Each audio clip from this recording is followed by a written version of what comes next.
My goodness, lots of places. And we are live officially on Facebook, YouTube, and Patreon. By the way, guys, check out her Patreon, patreon.com/Clare Cooley. The link is down in the corner over there.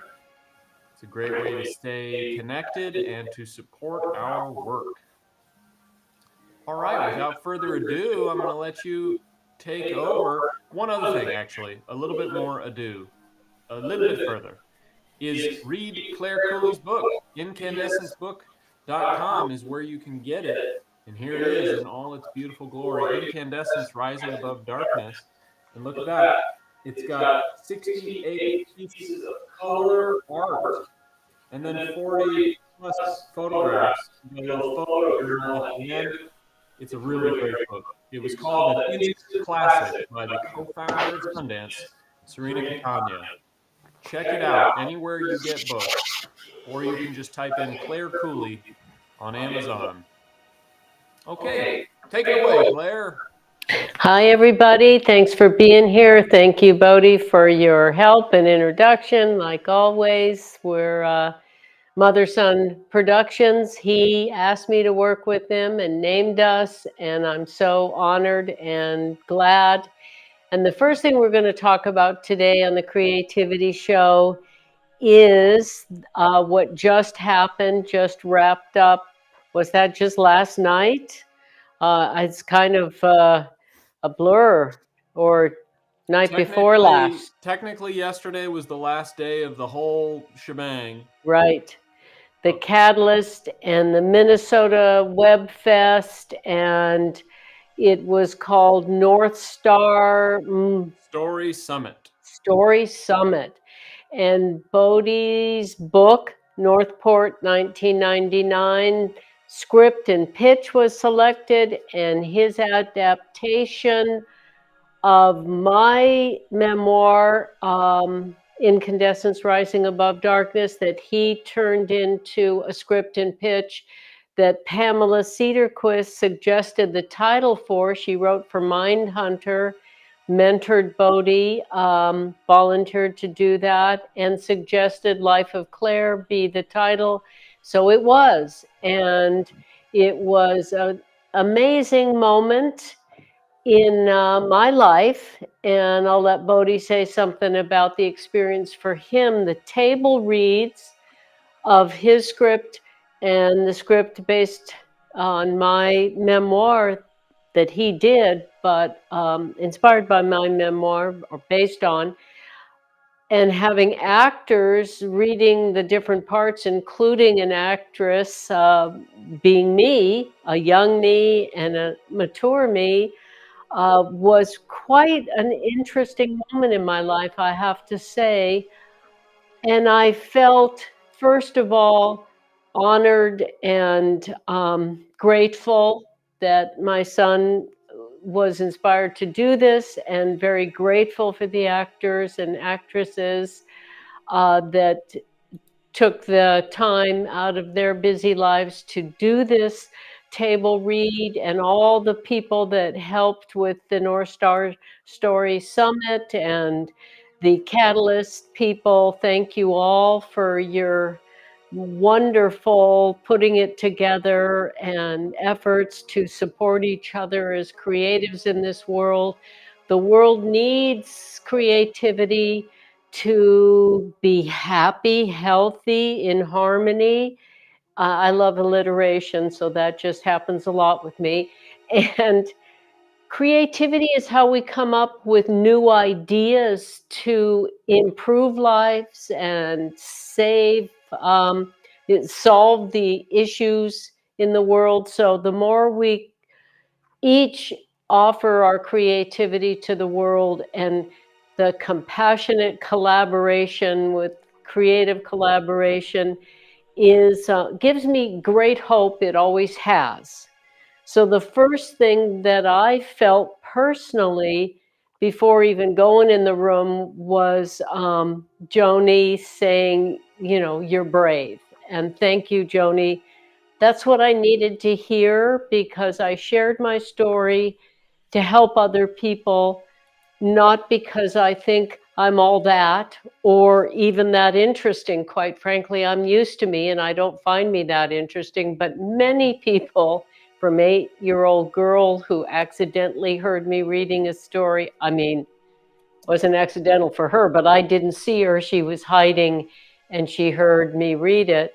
And then she shared what she'd been through and was able to let go of any shame, confusion, hurt, by sharing it with me and go back to being an innocent, happy 8-year-old, which is what we hope for every 8-year-old.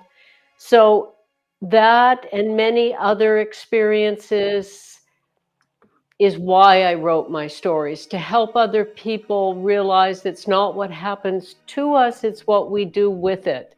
And I've used the challenging stuff in my life to be fuel for creativity. And so I don't regret even the toughest stuff. It's made me who I am, and I'm content with myself. I seek to ever improve, but I'm not ashamed of anything that's happened in my life that I've done, or I don't feel any shame about what other people did because that's their journey to heal and find forgiveness for themselves. And I don't hold any hurt or resentment, even about the really hardest to go through stuff, because I don't want that in my heart. I don't forget. I do hold people accountable, but I do believe one of my story titles, Forgiveness is the Best Revenge, because it lets me let go of any hurt or anger, confusion, resentment, shame. So my heart can be free. And I deserve that because I want that for everyone.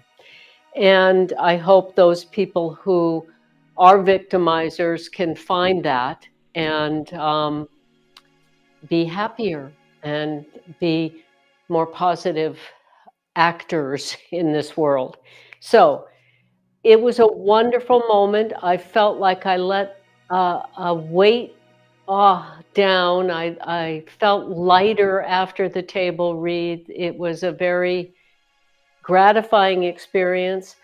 I was also very moved by stepping back and having more objectivity about the people in my life and my own story, by having actors and Bodhi's interpretation of my memoir, my stories, and which is a wonderful thing to do in life, is to get some objectivity even on ourselves and our stories and the things that we've been through. It gives us a way to turn them into, well, beautiful stuff. Find the beauty even in the ugly that happens in life. So thank you, everybody that helped that happen by participating in this, and especially you, Bodhi, for turning my memoir into a screenplay. And I do want it to get out there in the world because I've seen how my stories, I've experienced it, have helped people, and I wrote the book because so many people asked me to. So if you know somebody that's been through something, and who hasn't, Rise Incandescence, Rising Above Darkness is what it's all about. And as any of you who've tuned in before know, that the judge that said to my girlfriend he was dating, and we all had a long dinner together, and he said, and she shared with me how her stories, like the women on death row, how'd she turn out so well or so nice. And that's when I realized, well, maybe I know something that can help other people. And what that is love is it. So love yourself. And I have 3 categories. Love them up close if they're proven they're trustworthy. Love them at arm's length if I'm not sure yet. Or love them at a distance if I know they're not trustworthy. But I'm not hating. It's just not, it's not for me. And I hope it's not for you.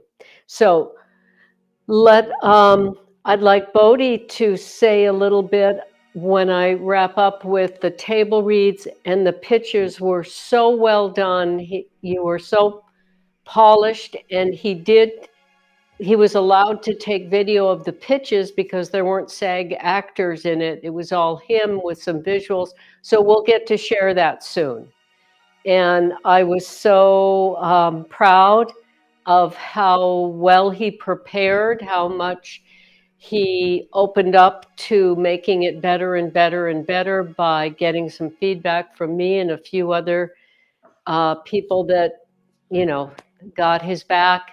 And his presentation was clear, concise, powerful, professional. I was really very, very pleased and very proud of you. So you want to say a little bit about that? And Yeah, fantastic. It was a lot of fun and very rewarding experience. The pitches and the script reads were really a big surprise. It was just, I mean, I knew it was going to be great actors, and I just didn't know how powerful that was going to be, having these professional, SAG, and some of them aspiring actors reading the characters and doing such a great job bringing it to life. And it really made it feel like we were watching the show, to have these really talented people. alarm off.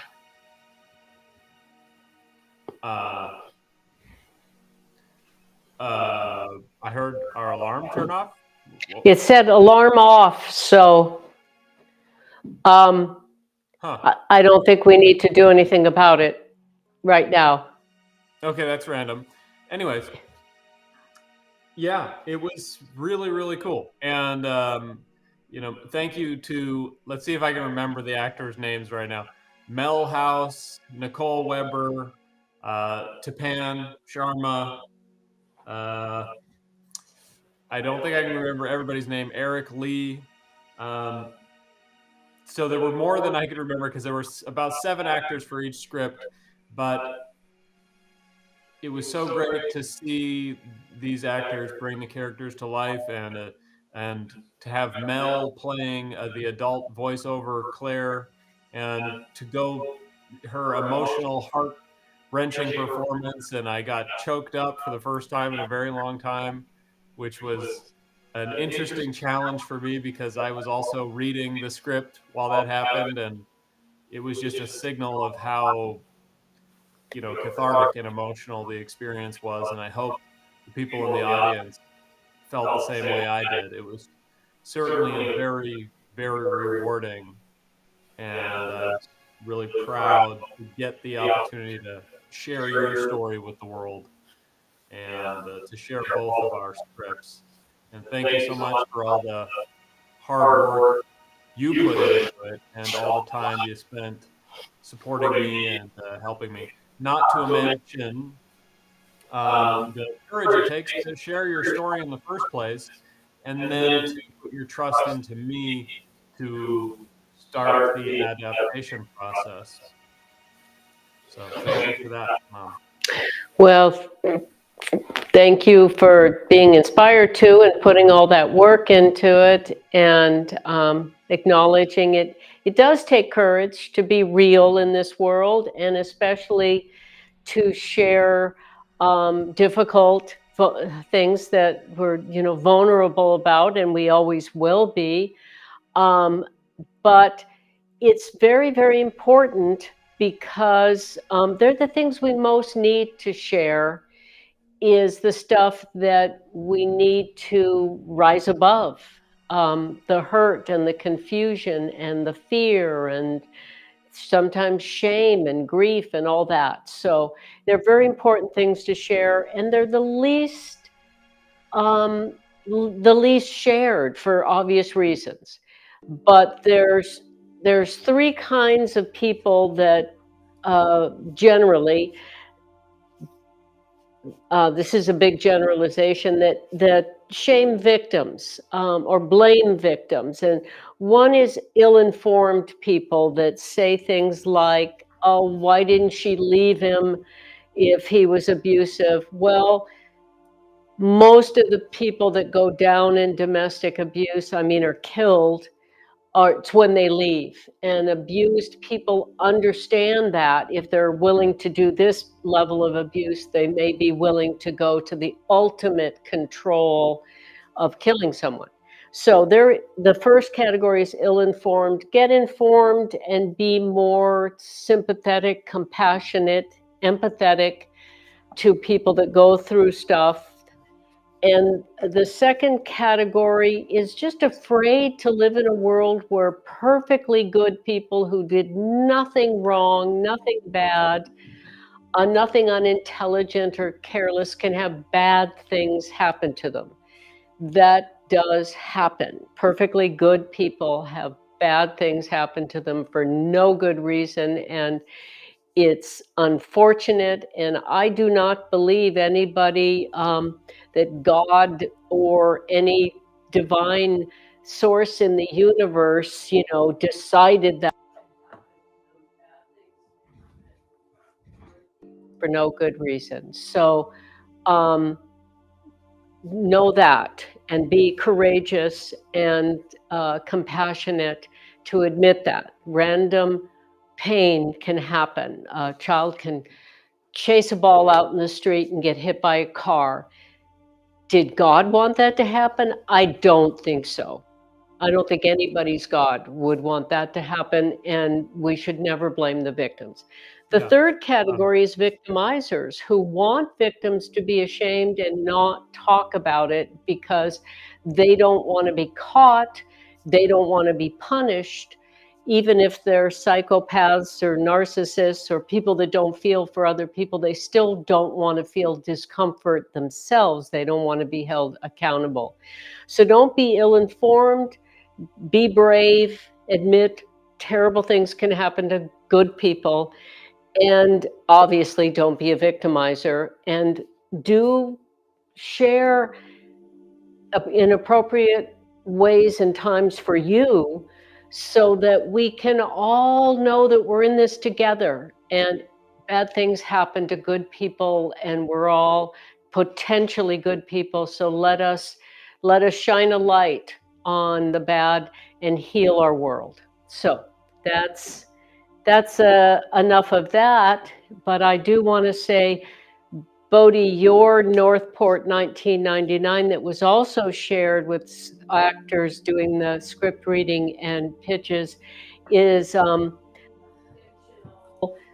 sci-fi thriller horror, and completely different sort of work than a real story turned into a pitch for a series.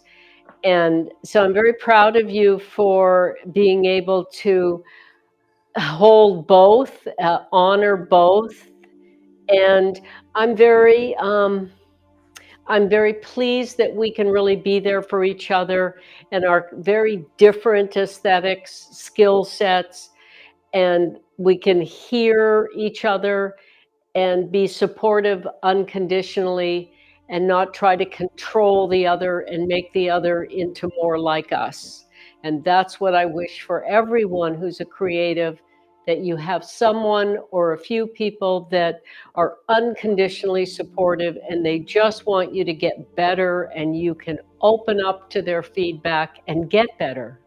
So thank you, Bo, that you're that for me. My mother was that for me. And you allow me to say whatever I think needs to be said, and you do your best to take it in, and when it makes sense to you, you use it to improve the work. So um, thank you. I'm impressed. A lot of people are very guarded, and it's my way or the highway about their creativity, but if we want to share it with the world, it's important to hear what others say. So you want to say something more about that before we move on? And Thank you. Yeah, and ditto back to you. Joni B said, Mike and I were delighted to witness your table readings and pitches. We were very impressed. Thank you. I thank appreciate you. it. It was great to have you guys there. Thanks for showing your support. It was great to have the moral support of you guys there. So glad you got to witness it in person. Thank you. Thank you. We got to share the extra badges that we got for you getting all 4 of your literary pieces selected. We got to share those and give those to the people that have been very supportive to us since we've been in this community, and they all got used and they all showed up, and that was really heartwarming. Thank you, Joni and Mike and Jeff and Jan and Sue and Lisa and Kathy. Thank you all for being there. And I wish I had 100 badges for everybody that's been kind to us since we've been here, but we used the ones we had. So, all right. So it was a bit of a culture shock because it's the first time I've been out in public since COVID started. I've been very protective of my health, and I've also not wanted to spread it and for others. And it's been a perfect time in my life after what, those who know me and those who've read my book know I went through, to really focus on my art. So besides the book and Bodhi's novel and the live streams that I do 2 a week and Bodhi does 2 a week and 300 stencil designs and these outfits. Can we show a close-up of this outfit? With so much creativity since moving here and restoring this grand old home and getting to use it as our base of creative operations. So I've done 50 different outfits, 100 different clothes items, 300 different stencil designs, 18 flowers are up on my Patreon. Do you have the close-up? Just got it now. Okay. Yeah, so this is the chrysanthemum, black on the white t-shirt and white on the black blazer. So I like to show for every live stream, I usually am always wearing something I stenciled because I like to show that used clothes, as if they're not donated to me, that's what they are, can be art to wear, and we can express ourselves, have fun doing that, and share our aesthetic with the world. So now I want to talk about, now that the Catalyst North Star Story Summit events wrapped up, I like to do what I call do you remember his name from television? Carl Reiner, was it? Who said his thing is done and next. I like to move right on to the next project. I like to think about the next project, get it begun at least before I'm even done with the last project, so I can go smoothly into it and I don't have a peak and valley I have to fall into. I don't have to, like, what am I going to do now? So the next project is the 4 Seasons.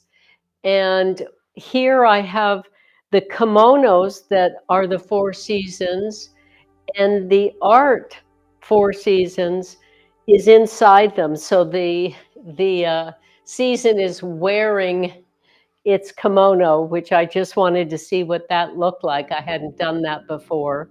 And here's the 4 Season prose on the table, which we recorded and added some environmental sounds too. So the concept for this 4 Seasons performance piece is the set with the paintings, the costumes with the kimonos, the audio art with the spoken word that's going to have some musical components added to it, and then the choreography that is inspired by the 4 Seasons, and the prose and ambient sounds, environmental sounds, and musical instruments. So there will be dance and hopefully some on skates. And I'm doing this, the skate dance part tomorrow, the day before my birthday. This is my birthday present to myself to complete this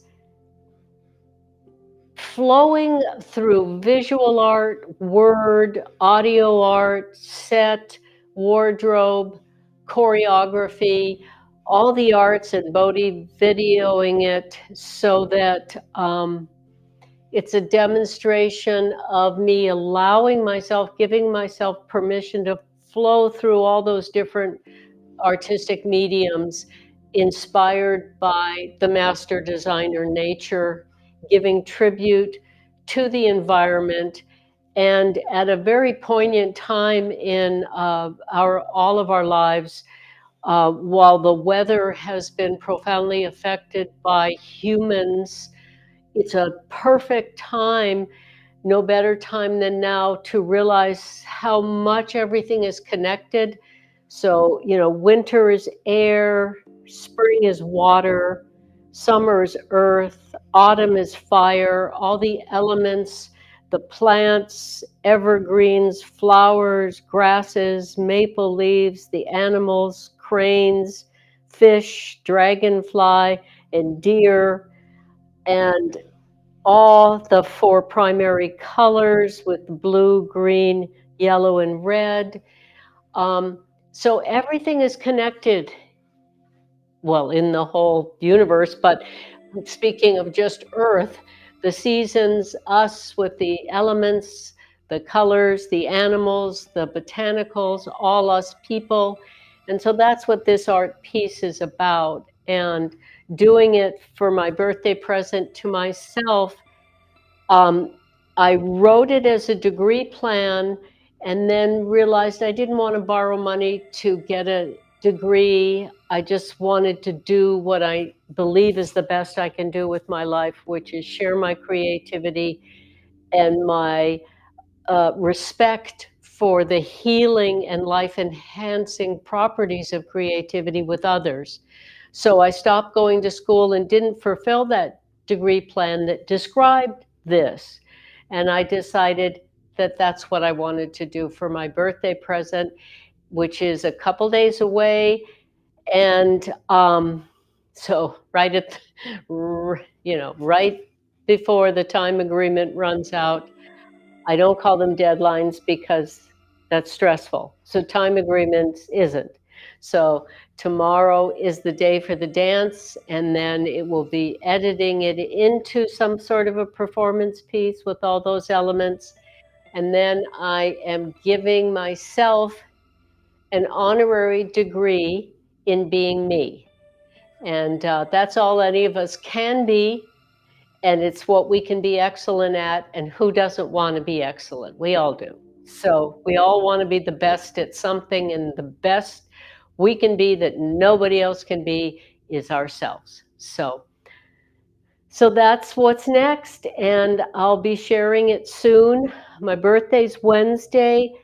So I will probably share it on my Thursday live stream. And if it all goes smoothly, but I try not to stress or pressure myself. So if it all goes smoothly, I'll get to share whatever part of it on Thursday and maybe an edited version. But I give myself permission to take my time and enjoy the process and not stress. So there we are. And I'm pretty excited. I got on skates this morning and they felt okay. I vacuumed the floor with skates on. Bodhi got a little video of that, so he'll probably be sharing that. And so hopefully I can do some graceful winter winds, spring water, dry grasses waving for summer, and some falling leaves and lightning ignited fire for autumn, on skates, on feet, whatever, and turn it into art because I want to. And that's a good enough reason. Okay.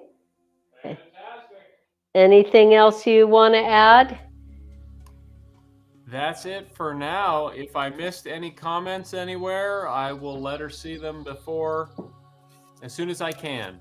And we really appreciate you guys for being here. And thanks again to all of our friends who came to show support in person at Catalyst. Yes, and I look forward to sharing your pitches and getting some more feedback. And thank you for all your effort and help and helping me put this together so that I can share this soon as well. And thank you everybody for being there. And this is a short one today because we both really exhausted ourselves, quite frankly, and got up at 6:30 this morning to renew my license. So we're both a little fried, but that's okay. We'll recover. Yep. All right. Thanks for being here. See ya Thursday. Meanwhile, Fantastic. enjoy this gorgeous day and stay creative. And check out patreon.com/Clare COOLEY. You can join for free, and we'd love to chat with you over there.